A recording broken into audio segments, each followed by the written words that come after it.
So firstly, I would like to thank Special Rapporteur Vicky Cortez for her report.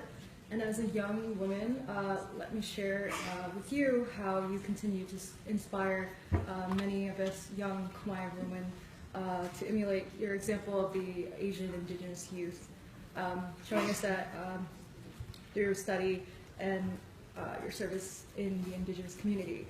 So you provided many great points, and I'd like to share a few points relating to the UN DRIP.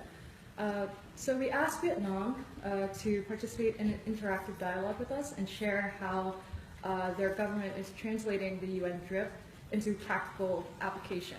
Specifically, if they can share the latest attempts to achieve the specific articles for our people, as well as if we can hear about the adoption of policies and development of programs and projects dedicated to indigenous peoples, that would be very beneficial for us to hear, as well as attempts regarding implementation of member states to consult and obtain consent with our people.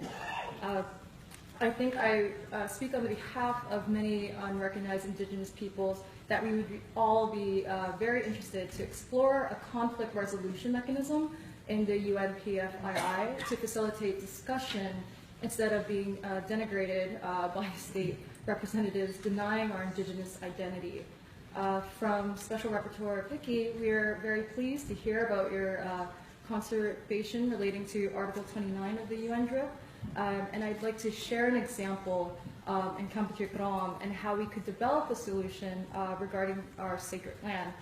For example, given recognition of our sacred tree, Chirtil, in Prepang, Providence through UNESCO, as a national heritage site to ensure the protection of our lands that are important to our people and their identities.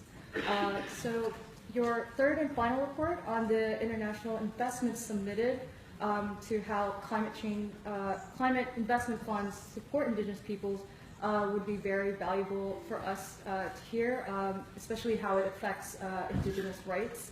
And we'd like to see more funds being donated to indigenous peoples, but we haven't received any funds that would help preserve and protect our natural environment. Thank you.